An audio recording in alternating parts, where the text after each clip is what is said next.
Olá, meu irmão e minha irmã, graça e paz de Jesus, seja bem-vindo a mais uma Escola Bíblica Especial. Nós estamos chegando ao quarto estudo desta série e hoje nós falaremos sobre heresia. É um termo aparentemente estranho para alguns de nós, comum para outros, mas a gente sempre, num primeiro momento, aponta para a ideia da heresia, a gente pensa naqueles hereges que foram julgados pela Igreja Católica, alguns condenados pelo fogo, um tratamento que hoje a gente olha para a história e vê essas reações. Hoje, num mundo, em tempos de confusão, pensar heresia é muito mais complexo, tendo em vista que vivemos um momento em que a verdade está diluída de muitas maneiras, são muitos pensamentos, é um tempo extremamente mosaico, como os contemporâneos dizem, e a gente vai tentar conversar um pouco a partir da história, a partir das Sagradas Escrituras e a partir também do nosso tempo sobre esta ideia. E a gente conversa sobre isso daqui a pouco, após a vinheta.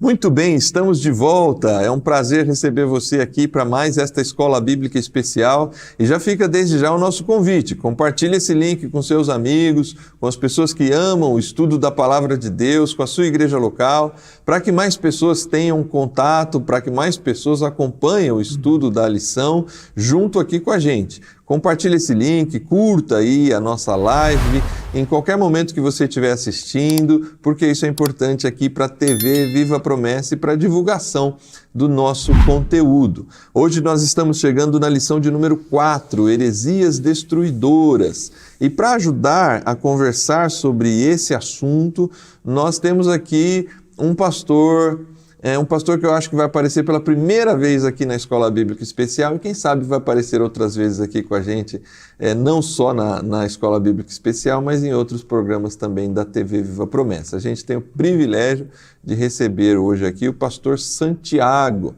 mais conhecido como Santi, pastor Santi ou Santi, como a gente costuma tratá-lo aqui. Então, se eu chamar ele de Santi durante a nossa Escola Bíblica Especial, não estranhe. Pastor Santiago é da Argentina, talvez alguns de vocês conhecem, e ele tem recebido uma grande missão aqui na TV Viva a Promessa, para dirigir a TV Viva a Promessa para esse novo ciclo administrativo. Nós realizamos esse convite a ele aceitou, a Igreja da Argentina aceitou, apesar que com muita dor, mas ele está com a gente aqui e é um prazer recebê-lo, pastor Santiago, seja muito bem-vindo ao Brasil, a missão que Deus trouxe a você e também a Escola Bíblica Especial. Dê uma saudação aí para os nossos irmãos que estão acompanhando a Escola Bíblica. Amém. Bom, Júnior, pode chamar de Júnior? Pode. Beleza? Bom, obrigado pelo convite para participar aqui desse programa tão importante, né, para a nossa TV, para a nossa igreja. Graça e paz, meus irmãos. É uma honra realmente estar aqui com essa missão, mas também sendo útil, né, nas mãos do Senhor para abençoar tantas vidas aqui também no Brasil, né? E eu também, não sei se você me deixa, mas eu também quero cumprimentar, saludar a nossos irmãos que falam espanhol. Sim. Porque sei que nos acompañan a la TV Viva Promesa. Así que mi saludo, la paz del Señor para los hermanos ahí de Argentina, de Paraguay, de Chile y todos los hermanos que hablan español. Les mando un abrazo y que esta lección bíblica, este tema que vamos a tratar hoy, sea de bendición también. Muito bem, é bem verdade. Muitos irmãos de língua hispânica nos acompanham. De vez em quando a gente manda, há um tempo atrás pediram, inclusive, mande um abraço para os irmãos do Paraguai, que eles nos acompanham bastante, sei que na Argentina também. E hoje, olha só, a gente teve essa oportunidade aqui, o pessoal da edição vai ter que até botar uma legenda para os brasileiros aí entenderem essa saudação. Muito bom, sejam muito bem-vindos, irmãos de todos os países que têm acompanhado aqui a TV Viva Promessa. Amém. Bom, Santi, vamos lá, vamos entrar no estudo da Palavra de Deus. O texto-chave, o texto base dessa lição, ela se encontra na segunda carta de Pedro, capítulo 2, o verso 1. No passado, surgiram falsos profetas no meio do povo, como também surgirão entre vocês falsos mestres. Estes introduzirão secretamente heresias destruidoras. É isso que dá tema a essa lição. Chegando a negar o soberano que os resgatou, trazendo sobre si mesmos repentina destruição. Esse texto base dá origem ao estudo Heresias Destruidoras, e ele vai nos apontar já algumas coisas. Antes de entrarmos nas perguntas propriamente ditas, pastor, eu gostaria de ouvir um pouco sobre, talvez, duas coisas que me chamam a atenção nesse texto base. Primeiro, a ideia de heresia.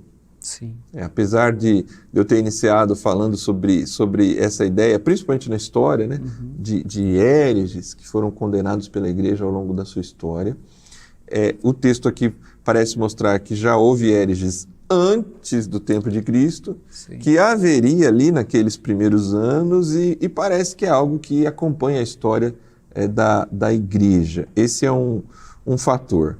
O outro fator que para mim me salta aos olhos quando a gente pensa na heresia do ponto de vista do cristianismo é a expressão assim: eles introduziram heresias destruidoras, chegando a negar o soberano que os resgatou. Parece que dentro do cristianismo, a ideia da heresia, o ponto final dela, o ponto mais traumático, perigoso, é negar Jesus o Cristo, sim, negar a redenção, negar quem é Jesus e a sua obra. Há um distanciamento da doutrina principal do cristianismo, que é a ideia da redenção por meio de Cristo Jesus. Parece que essas duas ideias estão presentes aqui nessa primeira fala de Pedro, não é? Sim, e até parece que essas pessoas, né, que estavam de repente ensinando isso, elas tinham conhecido Jesus, né? Elas tinham conhecido a obra de Cristo e elas chegaram ao ponto, né, de, como fala aqui o texto, de negar. Então aí onde parece assim que a coisa fica mais grave, né? Porque era um pessoal que tinha de repente experimentado, né, conhecido Jesus. Aí depois a gente vai ver o que aconteceu, né? Alguns pontos assim que dá para refletir por que eles chegaram a esse ponto de ensinar, né, falsas doutrinas ao ponto de negar o próprio Cristo, né? E a questão da heresia? Ajuda aí os nossos amigos que nos acompanham a definir o que é heresia. Ok. É um termo bastante interessante, né? Porque assim, a lição vai falar aqui, né, que é um termo grego que é airesis. Mas é um termo que denota escolha, denota preferência, seleção. Mas aí a gente pensa assim, mas o que tem de errado, né, nesse termo? Porque a gente faz escolhas, sim, a gente tem preferências, até é bom, né? Mas é interessante que esse termo tem uma conotação no original negativa, né? Você falou aí herege ou herege? Herege. Herege, aí tá. Herege é aquele que escolhe, aquele que prefere, né, se colocar em contra, né, dos postulados que até ele talvez fez parte, né?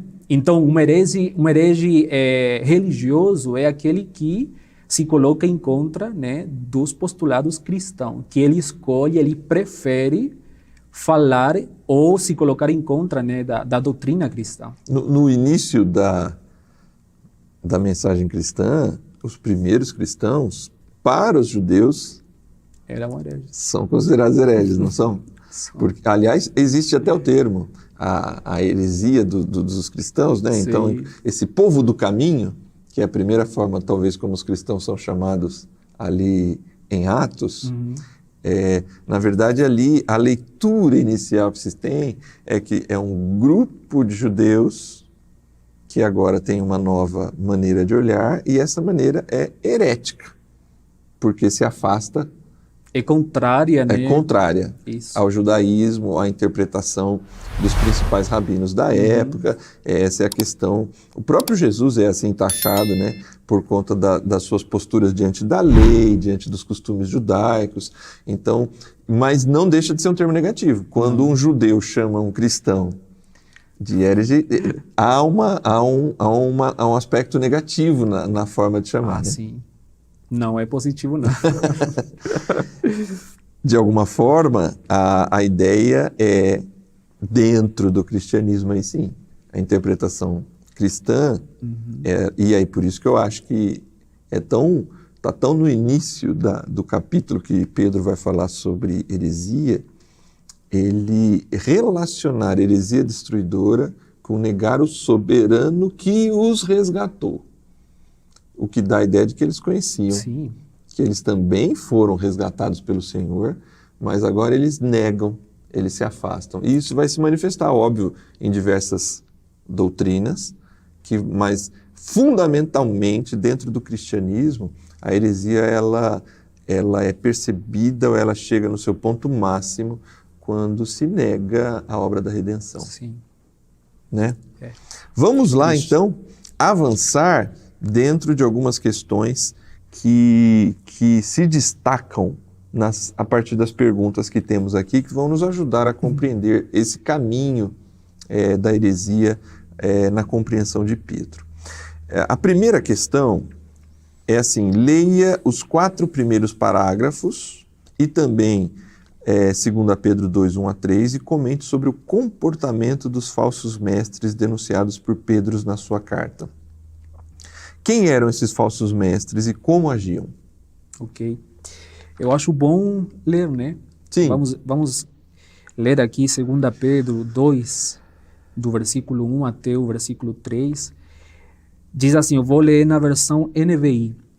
No passado, surgiram falsos profetas no meio do povo, como também surgirão entre vocês falsos mestres.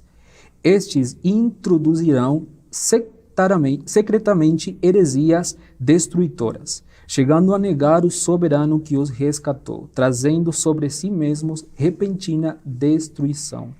Muitos seguirão os caminhos vergonhosos desses homens, e por causa deles será difamado o caminho da verdade. Em sua cobiça, tais mestres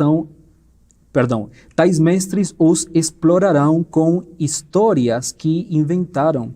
Há muito tempo a sua condenação paira sobre eles e a sua destruição não tarda. A maioria dos comentaristas, Júnior, eles concordam, né, que não há uma descrição assim exata de quem são essas pessoas, né? Mas eles concordam que são líderes, né? Líderes que ostentavam autoridade dentro da igreja.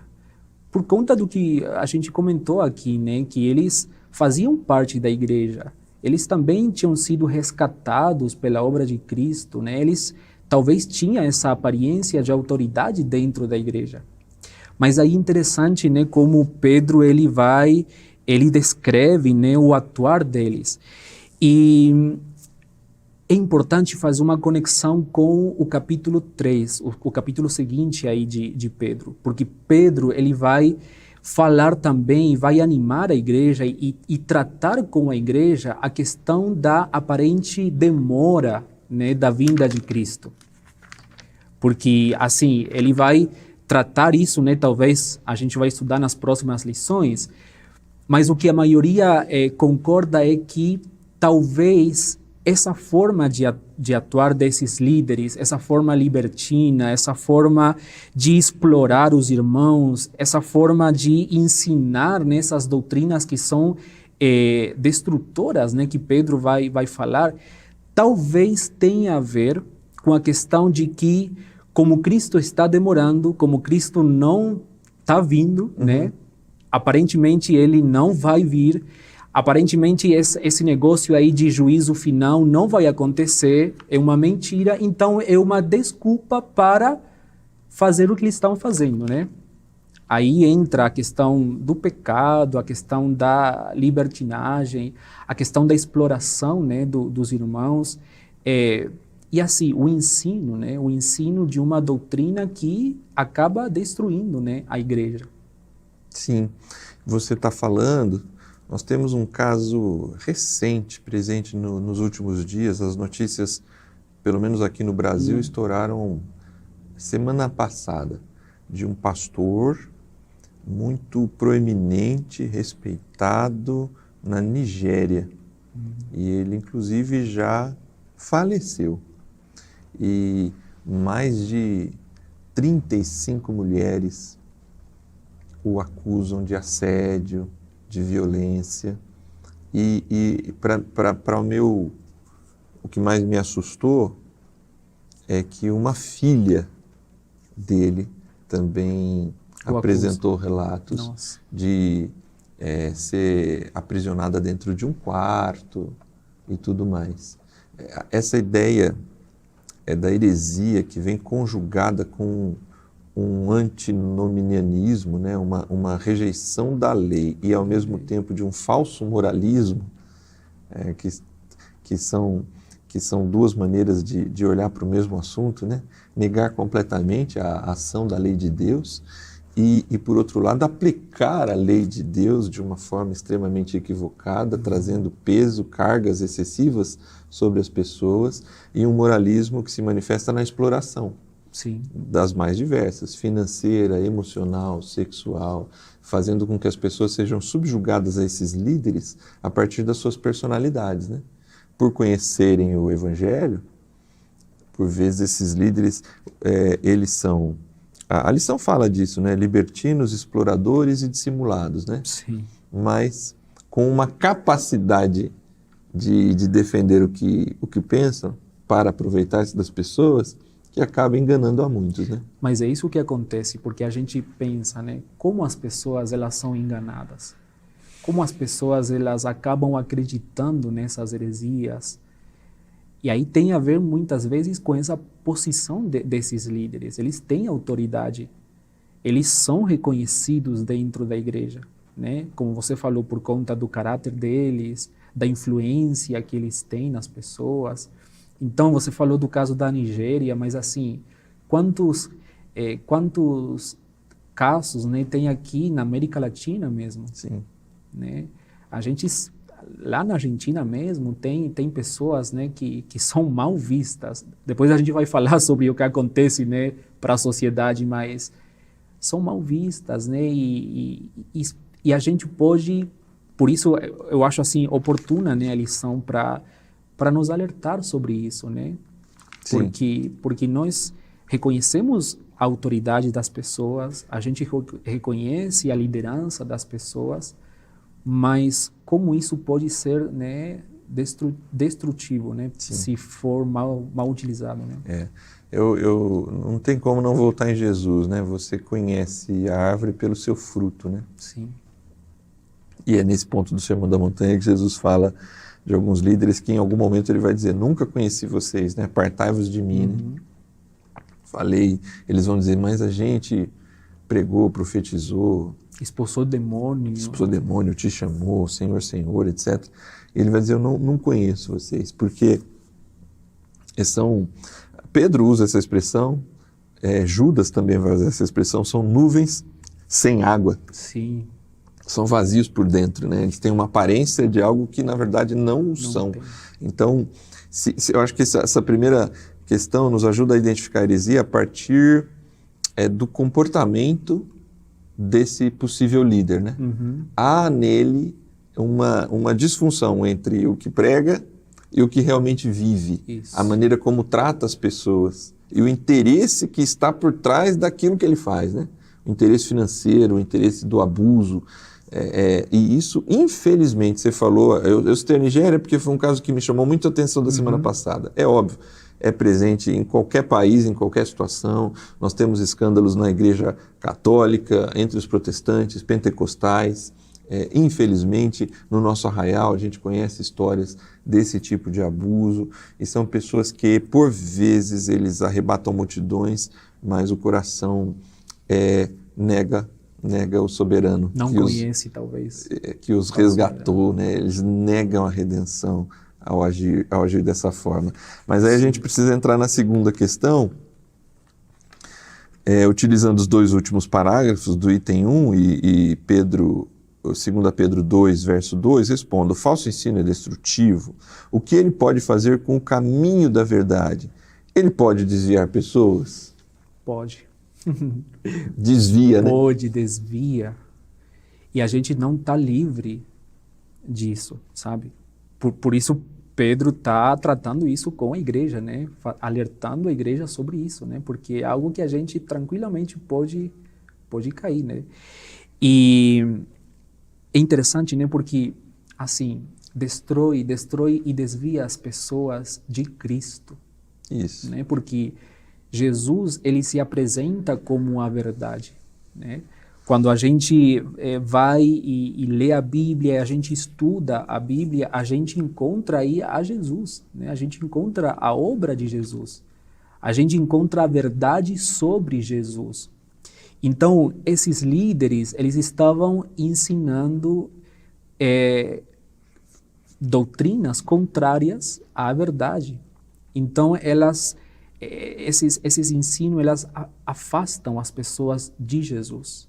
Elas impedem que as pessoas possam crescer, possam conhecer e possam até se parecer com Cristo, que é a nossa maior motivação, o nosso maior propósito aqui na Terra, até que o Senhor venha, né? É conhecer Jesus, é se aprofundar no relacionamento com Ele, conhecer as suas verdades. Então, se há falsos ensinos, se há líderes que são hereges, né? Então, o que acontece é que as pessoas elas não conhecem Jesus. O que acontece é que as pessoas não conseguem o maior propósito delas, né? Que é se parecer com Cristo. Me chama a atenção a expressão no texto de Pedro: será difamado o caminho da verdade. Nossa. Porque aqui a gente está diante, pelo menos nesse capítulo 2, as outras lições, a partir da lição 5, 6, a gente vai entrando mais nas heresias propriamente ditas, né? Nos ensinos heréticos desses líderes. Aqui parece que nós estamos um pouco mais concentrados no capítulo 2, no herege em si, né? Sim. Na figura dele.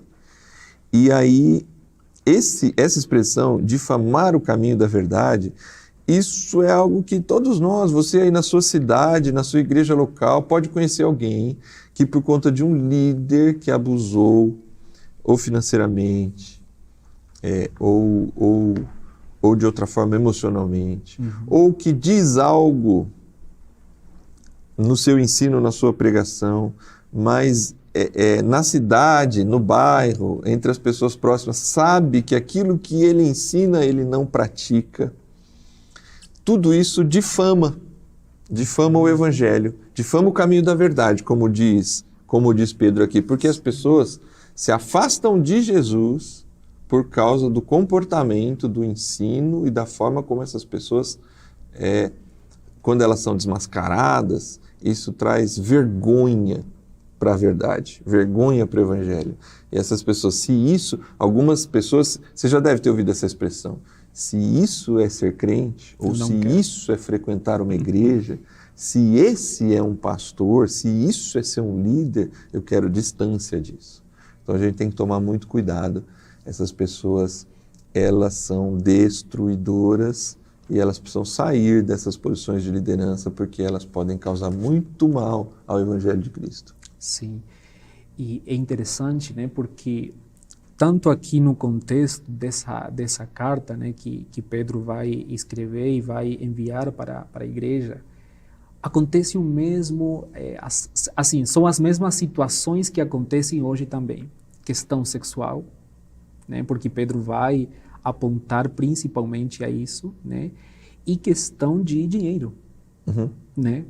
E o que a maioria, assim, a maioria dos casos que a gente vê de pessoas que não querem saber de igreja, de pastor, também por conta do dinheiro, né? Por conta de não saber mostrar a verdade bíblica, né, sobre essas questões. E a questão sexual também, né? Você falou aí de abuso, de assédio, né? Então, parece que é uma questão assim bem comum, né? Isso. Nos hereges e as pessoas que fazem, né, essa difamação do caminho da verdade. Exatamente, porque é um caminho de orgulho, de uma falsa humildade e de um afastamento do Senhor, né? Nesse processo, o interesse dessas pessoas é o próprio, para usar termos bíblicos, né? É o próprio estômago. São os próprios desejos carnais e pessoais, são as próprias paixões. Então, na verdade, é o ensino dessas pessoas, a maneira como elas agem, já é um fator secundário. O fator de fundo é o seu completo afastamento do Senhor, uma humildade que não existe, uma arrogância profunda no seu próprio ser, e as pessoas se tornam as ovelhas, as pessoas que estão sendo alcançadas, as pessoas que acreditam, elas passam a ser utilizadas para o próprio benefício desses líderes. É muito vergonhoso, eu acho que traz muita vergonha para o caminho da verdade, para o caminho do Evangelho, essas pessoas. E, infelizmente, elas não estavam só lá, elas ainda estão presentes entre nós. Estão. E se a gente não tiver cuidado, né, se a gente não entender essa questão tão importante, né, da nossa relação com Deus, da nossa humildade, de entender que nosso coração deve estar submetido, né, ao Espírito Santo, à nova vida que temos em Cristo, tranquilamente a gente pode se tornar uns desses, né? Sim. Bom, vamos lá para a terceira questão, com base no item 2 agora e na continuação os versos 4 e 5. Fale sobre os dois primeiros exemplos do passado citados como juízo divino sobre a impiedade. Pedro vai citar exemplos, né, de como... Vários, de como essas questões já foram tratadas no passado, né? Sim. Como é que está aí, pastor? É interessante porque ele abrange, assim, vários cenários, né? Porque ele vai falar, em primeiro lugar, sobre os anjos, né? Seres espirituais, que lá no passado, né, eles rejeitaram, né, Deus. Eles, assim, tiveram o mesmo comportamento, né, quanto esses líderes aqui. E a questão aqui também, Pedro aponta, né, a essa sociedade pré-diluviana, né, fala Sim. assim, que também, né, uma sociedade violenta. Eu acho muito interessante o que Gênesis fala, Gênesis 6 vai falar sobre essa descrição, né, dessas pessoas, né, uma sociedade muito violenta, né, uma violência que nem hoje dá para ver, né, e a gente entende que para nós, né, vivemos em um tempo de muita violência, mas essas pessoas, tanto essas pessoas quanto esses anjos, né, que se afastaram de Deus, que eles abandonaram o lugar que tinham, né, de serviço, de ministração na presença de Deus, eles não ficaram sem a punição, sem o juízo de parte de Deus. Então, é interessante ver, né, como Pedro aborda isso para deixar bem claro, né, que Deus não brinca com isso. Deus, ele é um Deus sério, um Deus santo, né, e tanto para os seres espirituais quanto para essas pessoas que ainda talvez não havia lei, né, não havia uma lei escrita, moral. Deus, ele vai trazer a condenação, né? Ele traz o juízo para essa impiedade que existia, tanto para os seres espirituais quanto para essas pessoas, né? Sim, interessante perceber Você está falando aqui, eu estou refletindo nesses textos, né? Seja dos anjos, seja ali da sociedade antediluviana. É o julgamento de Deus, né? Sim. Aqui é um ponto... O foco é esse. E Pedro confia nesse julgamento, nesse juízo, no juízo de Deus, né? Penso que isso vai ser destrinchado em outras lições, mas penso que nós hoje, como cristãos, olhando para essas histórias, um olhar talvez um pouco equivocado, seria não confiar no julgamento de Deus, no juízo de Deus, e por vezes querer fazer justiça com as próprias mãos, o que foi o que a história mostra para a gente dentro do catolicismo e até em alguns aspectos do protestantismo, Sim. das fogueiras e tudo mais, né? A queima de bruxas. Exatamente. Porque nesse processo de caça às bruxas, quando isso se torna o foco absoluto da igreja, a história conta que algumas pessoas provavelmente foram condenadas, eu não sei se eu posso dizer justamente no mundo em que há um sistema judiciário que envolve penas, pesos e contrapesos, né, atenuantes e coisas que pioram a pena de uma pessoa, mas não sei se o melhor termo é justos, mas enfim, o que eu quero dizer é assim, algumas pessoas podem historicamente ter vivido essas situações e realmente serem héreges diante daquele momento da igreja cristã. Sim. Por outro lado, pessoas injustamente foram para a fogueira, tendo em vista o abuso do poder de quem determinava quem é joio e quem é trigo. Onde eu estou querendo chegar para a reflexão dos irmãos? A única maneira que a Bíblia nos apresenta para se opor a essas questões é a pregação contínua da verdade.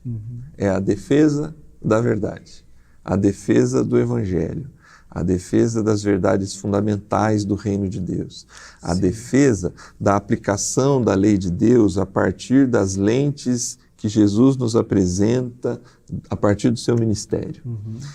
Desta forma, nós estamos protegendo os nossos irmãos, as ovelhas e a igreja para serem vacinadas contra os falsos ensinos e os falsos profetas, os falsos mestres, contra as heresias destruidoras. Porque os tempos, é muito interessante o termo dessa lição, né? E eu queria te ouvir, Santos, sobre isso. A defesa da verdade em tempos de confusão. Os tempos são tão confusos que eu tenho...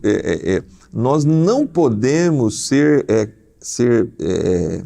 como é que eu diria? Nós não podemos sermos uma expressão do nosso próprio tempo e participar dessa confusão, porque uma decisão equivocada da igreja seria, por conta disso, trazer a justiça e o juízo para a nossa própria mão.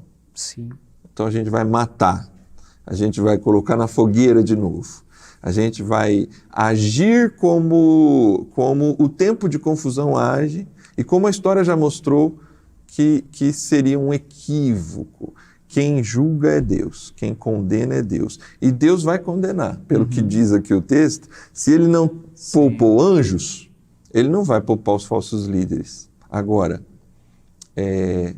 não cabe a nós matarmos essas pessoas do ponto de vista do mundo. Cabe a nós ensinarmos a verdade do ponto de vista do Evangelho. Isso.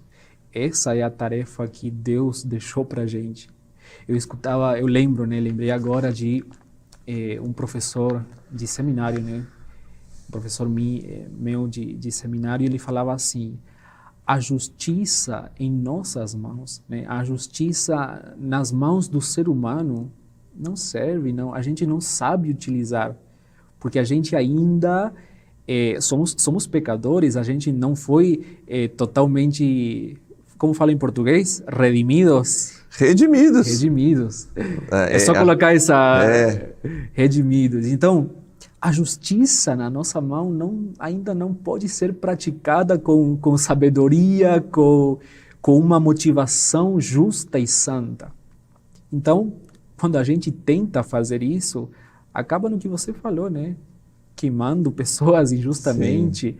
Lá naquela época, mas hoje eu penso assim, como a gente mata as pessoas hoje? Isso.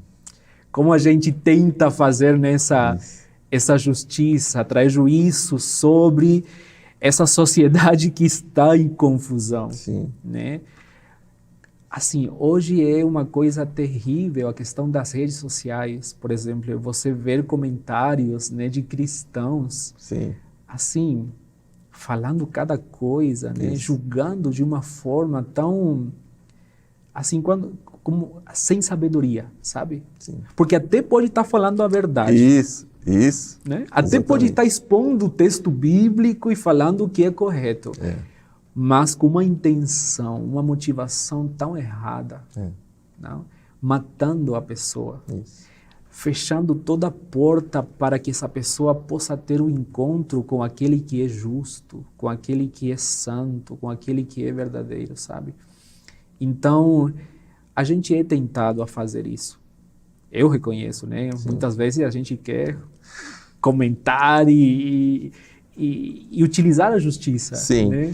Toda igreja, toda instituição, ela vai ter os seus mecanismos disciplinares. Isso faz parte. Sim. E é bíblico. Não, e mesmo na sociedade. E na sociedade, exatamente. No trânsito, em todos os aspectos nós temos leis e como aplicar essas leis. E isso é justo. É justo. E a gente deve fazer, e a igreja vai exercer esse papel. Agora, é interessante perceber nessa pergunta de número 3, Pedro tem clareza. O juízo vem de Deus e Deus há de julgar. O juízo final. O juízo que determina o destino da pessoa. Isso. Porque a gente muitas vezes queremos fazer isso, né? Determinar, trazer um ponto final sobre a pessoa, né? E Pedro vai tratar isso, vai dizer, não, é Deus quem dá a última palavra, sabe? E aí é óbvio, se há uma preocupação nesse sentido, qual é o nosso papel? Ensinar a verdade. Sim. Ensinar a proteger as pessoas contra esse tipo de líder, contra esse tipo de situação. É nesse caminho que Pedro vai, que Paulo vai, que Judas apresenta. É óbvio, há momentos, porque essas pessoas, principalmente essas que conhecem o Evangelho, Pedro, no final do capítulo, ele vai dizer que ele usa um ditado popular da época, né? São como cães que voltam ao próprio vômito. Sim. É óbvio que tem vezes que essas pessoas deveriam ser afastadas completamente de uma comunidade. Não, e até temos recomendações bíblicas em casos muito específicos, né? Exatamente. Quando há esse aspecto, principalmente do que a gente chamaria de apostasia, né? Sim. Essas pessoas têm que ser realmente retiradas da comunidade, mas sempre sob a ótica das Escrituras. O julgamento final dessas pessoas, o juízo, a vingança, se a gente pode usar assim, cabe ao Senhor. Cabe ao Senhor. A igreja cabe ensinar a verdade e proteger dos falsos mestres e dos seus falsos ensinos. Isso. Vamos para a questão de número 4. Vamos lá. Seguindo aqui os versos de 6 a 9, né? A punição sobre Sodoma e Gomorra. E sobre como Deus preservou os justos ao longo dos tempos e sempre preservará os santos de ameaças destrutivas. Comente, por favor, Santi. Sim. Aqui Pedro, ele vai dar esse exemplo, né, com Sodoma e Gomorra.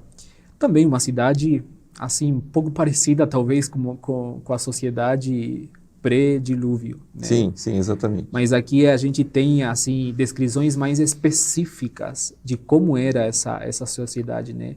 Principalmente aí na questão moral, na questão sexual, né? Muito parecida também com o que acontece hoje, né? Mas aí eu acho, assim, muito sábio da parte de Pedro colocar a questão aí de Ló. É Ló? Ló. Em espanhol é Lot. Ah, é? Tem um T no final. Tá vendo? Agora a Escola Bíblica Especial, quando o Santos estiver, não será só teologia, será também de espanhol. Ensinar espanhol para os irmãos. Então é interessante como ele coloca, né, a situação aí de Ló, porque assim, eu vejo dessa forma aqui, Júnior. Não é desculpa você estar numa sociedade corrupta, uma sociedade que é imoral, né, que é normal essa imoralidade, porque esse é o postulado que a gente tem hoje. Né? É normal a questão das ideologias, da liberdade na questão sexual, assim, questão de dinheiro, né? Você tem um mundo que é corrompido pelo pecado. E a gente está dentro desse mundo, a gente faz parte da sociedade, a gente vive aqui, trabalha aqui, forma família, estuda nesse mundo, né? Mas isso não é uma desculpa para concordar, para viver conforme esse mundo. Eu acho que esse é o desafio que Pedro quer apresentar para a igreja. Assim, vocês estão passando por essa situação, tem falsos mestres, eles estão ensinando coisas que são contrárias à palavra de Deus, eles estão vivendo de uma forma contrária à palavra de Deus, mas assim como Deus preservou a Ló, ele também cuida da gente, ele também é sábio para nos livrar das tentações, para nos livrar de todas essas questões que fazem parte deste mundo pecaminoso, né? Então, a minha leitura nessa parte aqui é interessante, né? Como Deus preserva, como Deus cuida daqueles que realmente entendem que Deus existe, que Deus é real, que Deus ele está presente em nós através do seu Espírito, que é possível sim viver uma vida guiada pelo Espírito, é possível sim vencer as tentações, é possível ser livre do pecado em si, mas viver no mundo pecador não é uma desculpa para assim viver conforme a isso, né? Então eu vejo dessa forma essa proposta aqui de Pedro com trazer, né, o caso aí de Sodoma e Gomorra e colocar também a situação aí de Ló, né? Uhum. Você está colocando, é muito interessante nós refletirmos junto com os nossos amigos, irmãos e irmãs que nos acompanham. Sempre haverá esses homens e mulheres entre nós. Uhum. O julgamento final caberá e Deus já está julgando essas pessoas. Sodoma e Gomorra é essa realidade de extremo distanciamento, né, moral. Sim. E que, como você bem disse, se parece muito com os nossos tempos também, como se parecia com os tempos antediluvianos, como você citou. Mas há uma preservação dos santos, E aí você citou Ló, né? Aí a gente também tem Noé, você também citou aí o Noé, que ele e sua família são salvos ali por meio da arca, né? E Ló também é retirado da cidade com sua família. E aí me fez lembrar de Hebreus capítulo 11, aonde seja Noé, Abraão, Ló, essas coisas lhes são imputadas como justiça por meio da fé. Sim. A preservação das nossas famílias diante dessas realidades, a preservação dos justos, dos santos, de novo, é interessante como amarra com o início. Não podemos negar o soberano, não podemos nos afastar de Jesus, não podemos nos afastar da verdade, porque em Jesus é que nós encontramos justiça. Na fé é que você encontra a justiça. Interessante perceber que nesse caminho contrário à heresia, ela vai aliar duas coisas. Uma convicção da verdade por meio do ensino e uma certeza da redenção por meio da fé. Porque quando uma coisa se dissocia da outra, de alguma forma há uma negação do soberano que nos resgatou, que é o que está amarrado o texto base dessa lição, né? Por isso, penso que nós devemos ensinar aos nossos irmãos nas igrejas locais, quando tratarmos desse assunto, que é Deus mesmo quem preserva.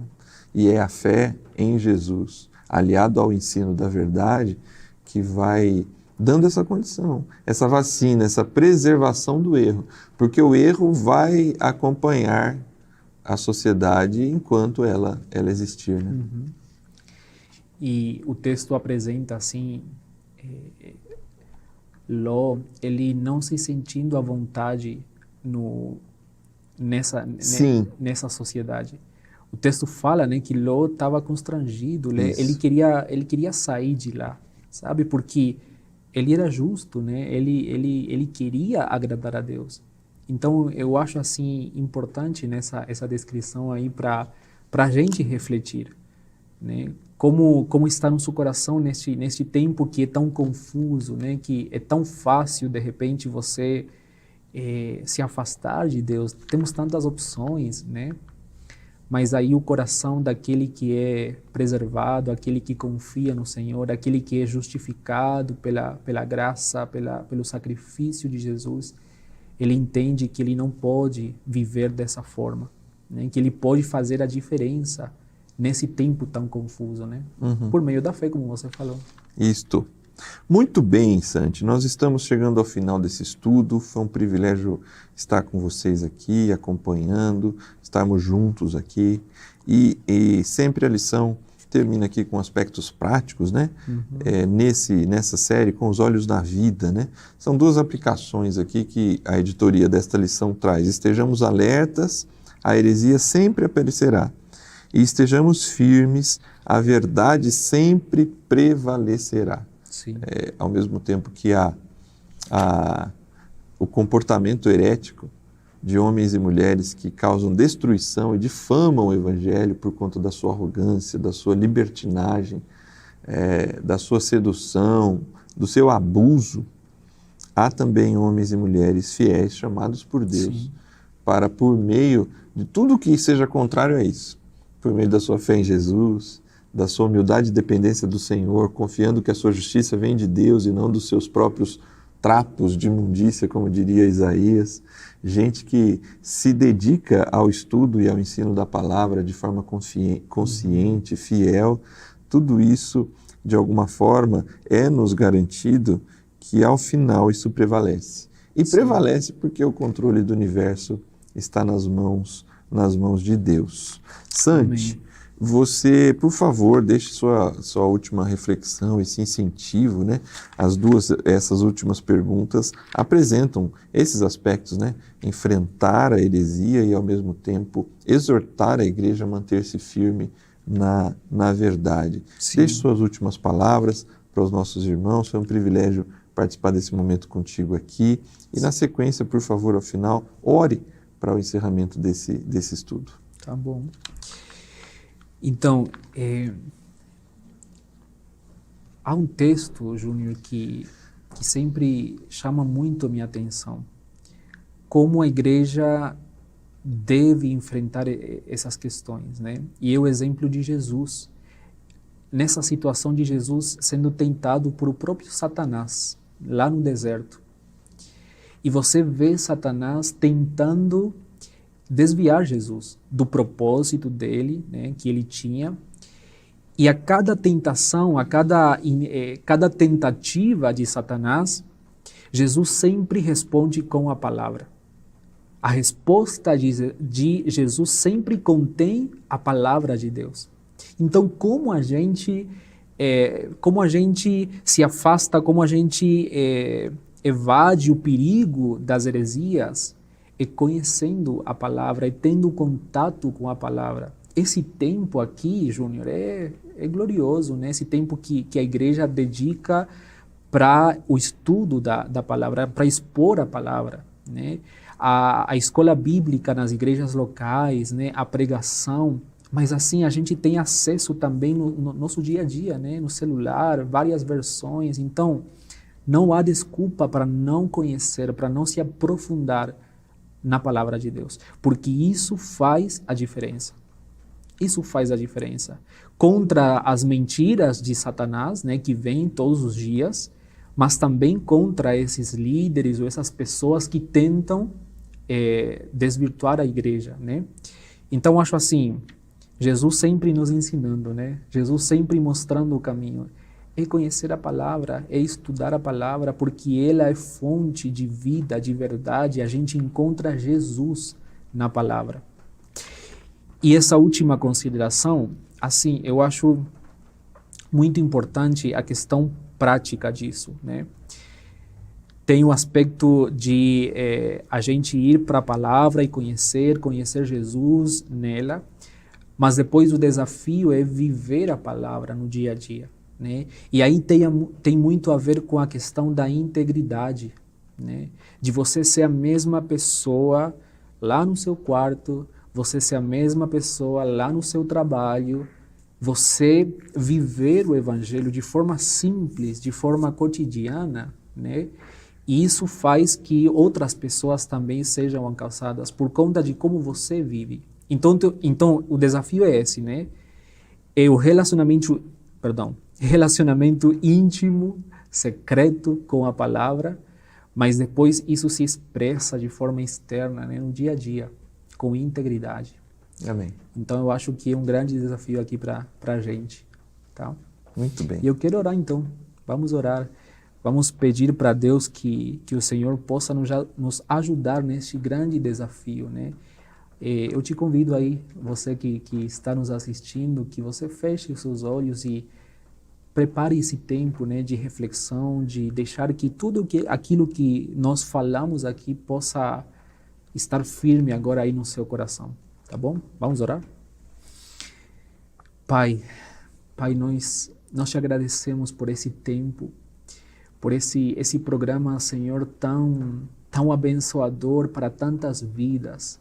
A gente prepara esse tempo aqui de estudo, Senhor, de aprofundamento na Sua palavra, porque entendemos que a Sua palavra é fonte de verdade, Sua palavra ela é fonte de vida eterna, ela nos ajuda a Te conhecer, ela nos ajuda, Senhor, a nos parecermos mais contigo. Nos ajude, Senhor, a poder entender mais e mais a Tua palavra, mas também a que ela possa fazer morada no nosso coração.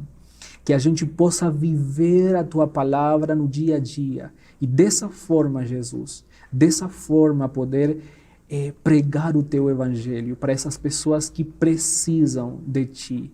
Para essas pessoas que estão sendo enganadas, Senhor, por falsos mestres. Pai, e nós confiamos que o juízo, a vingança sobre eles é Tua, Jesus. A última palavra, Senhor, é Tua. Nosso trabalho é Te conhecer por meio da palavra, é pregar a palavra, é ensiná-la, Senhor. E assim mostrar a Tua verdade que liberta e que traz salvação, Senhor. Nós Te agradecemos em nome de Jesus. Amém. Amém. Obrigado, pastor Santiago. Obrigado você que nos acompanha de casa. Obrigado pelo tempo que você dedicou a esse estudo.